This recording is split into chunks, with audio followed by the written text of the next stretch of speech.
persona y el narrador en tercera persona. Sin embargo, ustedes no llegan a explotar todo lo que tiene que ver con eso, porque solamente este concepto teórico de primera a tercera lo ejercen cambiando los tiempos verbales. Pasar de yo soy el que ve, yo soy el que hace, a él hace, él ve. Y en realidad esto es un poco más complejo. Entonces vamos a trabajar con una historia que yo voy a contar y sobre la que ustedes van a trabajar. La idea de que esté la cámara acá no es para filmarlos a ustedes, sino para filmar la historia para los compañeros que faltaron. Eso va a permitir. Nico Flow. ¿Quién está con nosotros?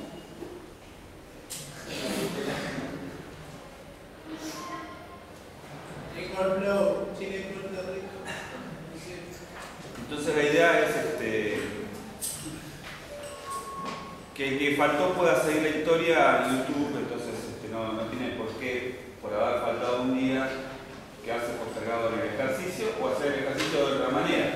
En otros años la solución a este problema había sido que esta historia que yo cuento, subirla por escrito, pero no es lo mismo. Es aburrido. No es aburrido, es un ejercicio distinto. Continuar una historia escrita que continuar una historia que su comienzo es un comienzo oral.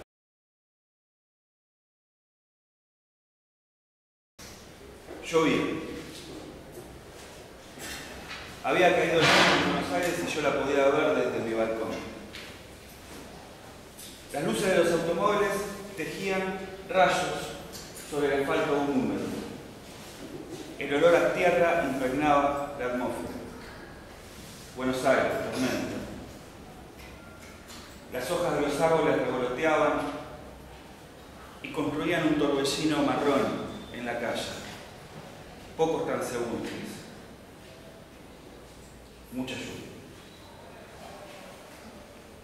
Un trueno hizo retumbar los muebles de la habitación. Un relámpago unió todos los colores de azul. Y sobre el escritorio, durante un instante, volví a ver sus ojos. Ella, Madeleine, 4 años, mi hija, pelirroja, pecosa. 4 años tenía Madeleine, pero de esa foto hacía 10 años. Porque también una noche de tormenta hacía 10 años. Yo me desperté porque el frío me había golpeado la cara. Como buen padre que era, fui a la habitación de mi hija para ver si estaba tapada. Sin embargo, al entrar al cuarto, lo que vi fueron las cortinas bailando mecidas por el viento, la cama deshecha y en su lugar, en el lugar de Madeleine, solamente las sábanas acomodadas como si su cuerpo todavía estuviera presente. Estaban tibias. Y sobre el piso del parqué se podían ver algunas huellas frescas de barro, de un pie que seguramente no era el pie de un humano. No soy un hombre de meditar muchísimo las cosas. Me coloqué el piloto, el sombrero, sin fijarme demasiado cómo estaba vestido. Saqué del placar mi Smith & Wesson y salí. Los vi cuando estaba alcanzando la avenida Córdoba. Madeleine tenía su piloto amarillo. Iba de la mano de él y él era una sombra. No me gusta alardear de mis cualidades, pero soy capaz de acertarle una moneda de 5 centavos un disparo más o menos a 50 metros de distancia. En este caso, estaba mi hija de por medio. Extremé las precauciones. Cuando me sentí seguro, yo no iba a preguntar. Saqué el revólver. Apunté. Sin embargo, no logré gatillar, porque en ese momento todo, absolutamente todo se detuvo.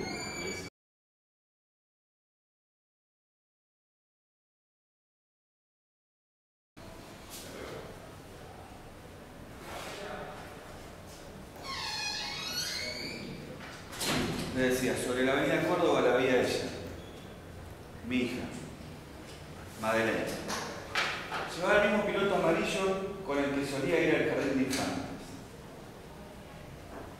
De la mano estaba él. Él, ¿qué puedo decir de él? Él era apenas una sombra. No suelo meditar demasiado las cosas. Ya se los había dicho. Apunté. No iba a hacer preguntas. No iba a enfrentarme a ese sujeto con una voz de alto. Apunté. Me dispuse a gatillar, pero en ese momento no pude hacerlo. Así como cuando ustedes tienen una pesadilla y quieren gritar y la garganta se les cierra, lo mismo sucedió porque yo no pude disparar. El mundo se detuvo. La lluvia dejó de ser lluvia y las gotas quedaron suspendidas en el aire como si fuesen perlas. Gotas que, si yo me hubiese podido mover, las podría haber acariciado de esta manera. Los sonidos de la gran ciudad se convirtieron en silencio, en un silencio cerrado. Las luces que se reflejaban en el asfalto dejaron de brillar. Todo había quedado suspendido, salvo mi pensamiento y salvo los movimientos que estaba haciendo esa sombra conmigo. Se dio vuelta.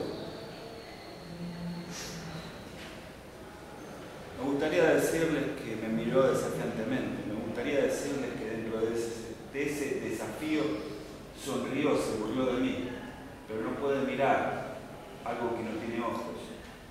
No puede sonreír algo que no tiene carne en la cara y que es hueso, hueso puro, hueso limpio.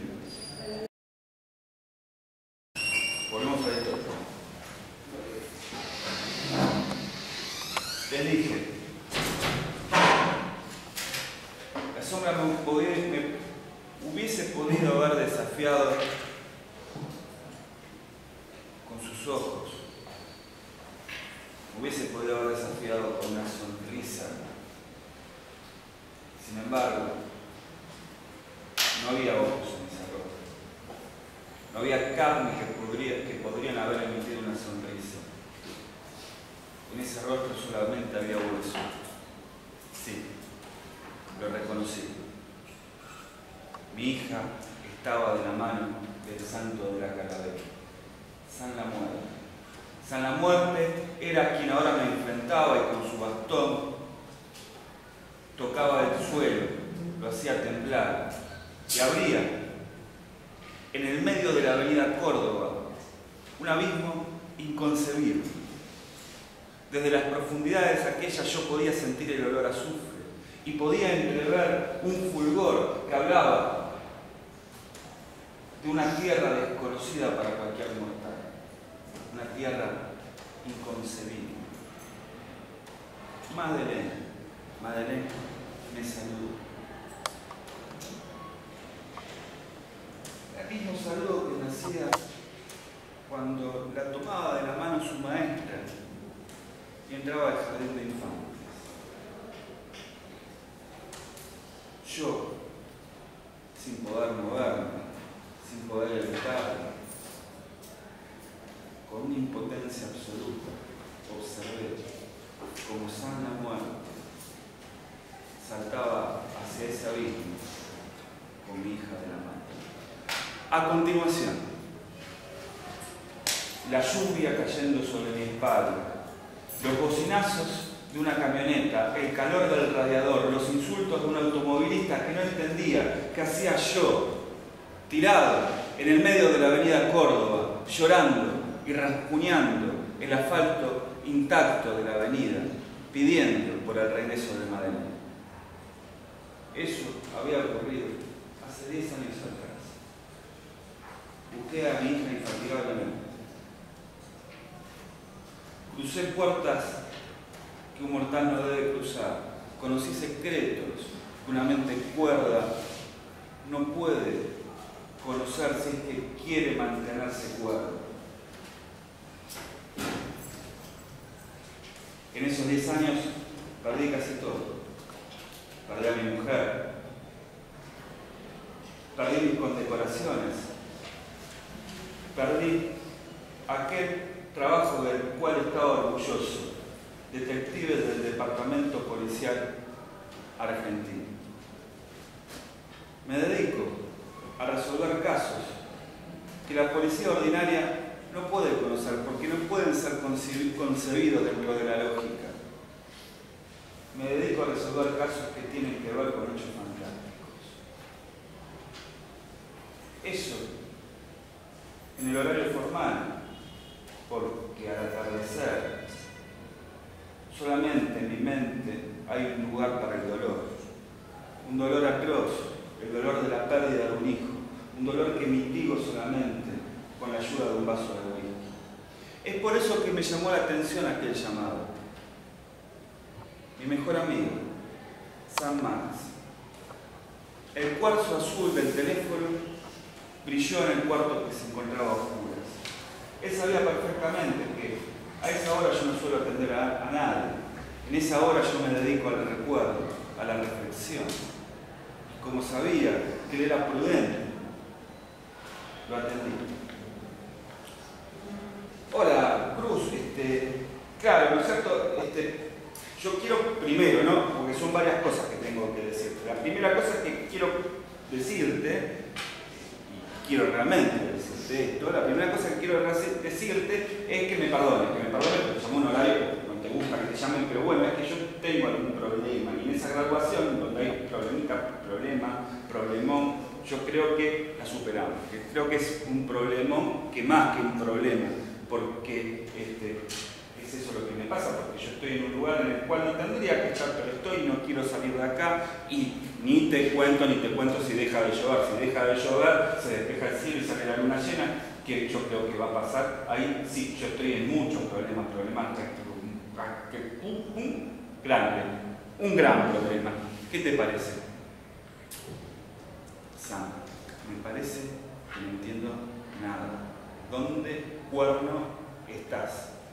Claro, ese es el tema, porque yo estoy en donde no tendría que estar, porque yo estoy en un cementerio en este momento, en el cementerio de la Chacarita, y estoy acá y no me puedo ir porque me agarran ganas de comer muertos, y estoy todo el tiempo escarbando las tumbas, es una cosa que no puedo evitar y como carne muerta. Y eso no es una cosa muy feliz para tu amigo, ¿no es cierto? Y el tema es que, sí, si sale la luna llena, ahí sí que yo tengo un problemazo. Colega, les dije, yo soy un hombre que se pregunta demasiado las cosas. Y si yo tenía algo en claro, es que no me gustaba que se metan con los niños y que no me gustaba que se metan con mis amigos. Me coloqué el piloto, me calcé el sombrero, saqué de mi escritorio la Smith & Wesson, me cercioré que las 6 balas que cargaba en su tambor fueran balas de plata. Sobre la avenida Córdoba se llegaba a ver un taxi libre. Muy bien. Esta historia ustedes la tienen que continuar. Ustedes me van a tener que decir, bueno, ¿qué va a pasar en el cementerio entre este detective? Este detective tiene un nombre, se llama Jonathan Cruz. Ahora yo lo voy a copiar en el pizarrón. Su amigo se llama Sam Marx. Y ustedes pueden agregar todos los personajes que deseen. Sin embargo, lo que están obligados a hacer es a dar este paso más en la escritura de un narrador en primera y entender que el narrador en primera es un personaje, no son ustedes. Y ese personaje tiene una manera de comportarse, una manera de entender al mundo. Cuando escriben, ustedes tienen que actuar, son actores que están componiendo los mecanismos que componen un personaje que no son ustedes. Usualmente este ejercicio, y esperemos que esto no ocurra, sino que sea parejo, lo hacen mejor las nenas, porque las nenas para ser de hombre tienen que ya desplegarse como hombres. Jonathan Cruz no tiene la edad de ustedes, es un hombre maduro. Toda la historia de la cual yo hablé de la hija tiene que ver con darle a ustedes elementos para que compongan este personaje. En esta historia, Madeleine y Sana Muerte no van a aparecer. Son un antecedente, son como un capítulo cero de Jonathan Cruz. Si esto fuese una serie, después de muchísimos capítulos, nosotros podríamos resolver qué pasó entre Sana Muerte y Jonathan Cruz. no es lo que va a pasar acá. Este es un solo capítulo en el cual nos enteramos que algo afectó al mejor amigo de Jonathan Cruz. El mejor amigo de Jonathan Cruz está en el cementerio y hay algo ligado con la antropofagia, la necrofagia, comer muertos, y hay algo ligado con la luna llena. Es lo único que tenemos. Fíjense asimismo cómo el texto trabaja con diferentes voces.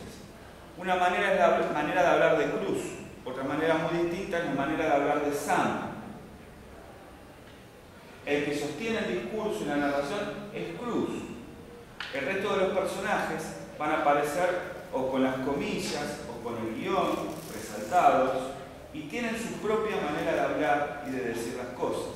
Es lo que nosotros denominamos, después lo vamos a ver, discurso directo. Hablan directamente en este cuento. Además, para que esta narración esté bien, yo voy a pedir que estén concentrados en la escritura, que traten de plasmar en la escritura lo que vieron en años anteriores, que no repitan palabras, pueden repetir solamente los monosílabos, las preposiciones, los artículos, ¿sí? Pero no sustantivos o adjetivos o verbos. Tengan mucho cuidado con la repetición de palabras. Eventualmente un nombre propio pueden repetirlo, el nombre de alguien, pero no repitan las palabras. Utilicen puntos, separen las oraciones a través de puntos, recuerden colocar mayúsculas, recuerden que los diálogos generalmente van con el guión, que dice, bueno, ahora está hablando un personaje, se pone 2 puntos y el guión, o se pone entre comillas. Eso diferencia el narrador del personaje.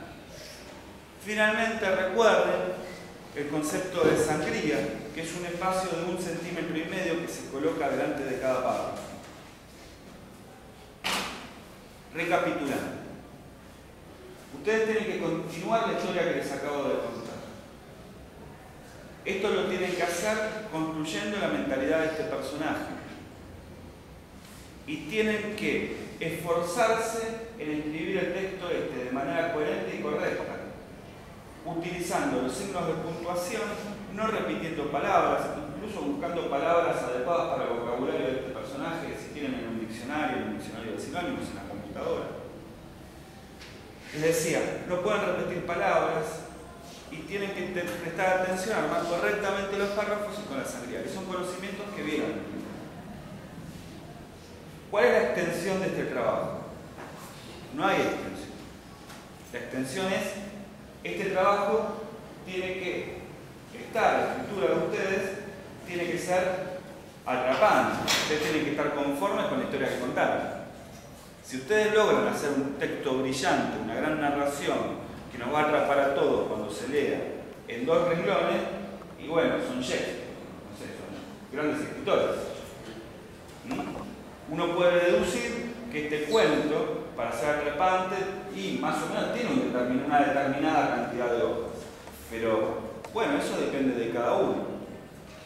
Cuántas descripciones va a utilizar, por dónde va a hacer que estos personajes vayan, etc. Depende de cada uno, de lo que va a pensar cada uno con respecto a esta historia. ¿Qué es lo que sugiero yo? Yo lo que sugiero es que hoy, en una hoja, comiencen a hacer un borrador. Y un primer borrador de la historia, para que la historia esté buena, no es un borrador con una narración escrita, es más bien como una especie de tormenta de ideas, con flechas y con los lugares que van a recorrer y con las cosas que van a hacer. Generalmente cuando uno tiene previo eso, cuando uno sabe qué va a escribir, escribe mejor, porque no está pensando en el momento de escribir. Ya tiene algo pensado. Si bien siempre la escritura es un momento, se le ocurren cosas porque está pensando, está bueno tener una idea, saber cómo va a terminar antes que escribir. Si no es medio como uno vomita sobre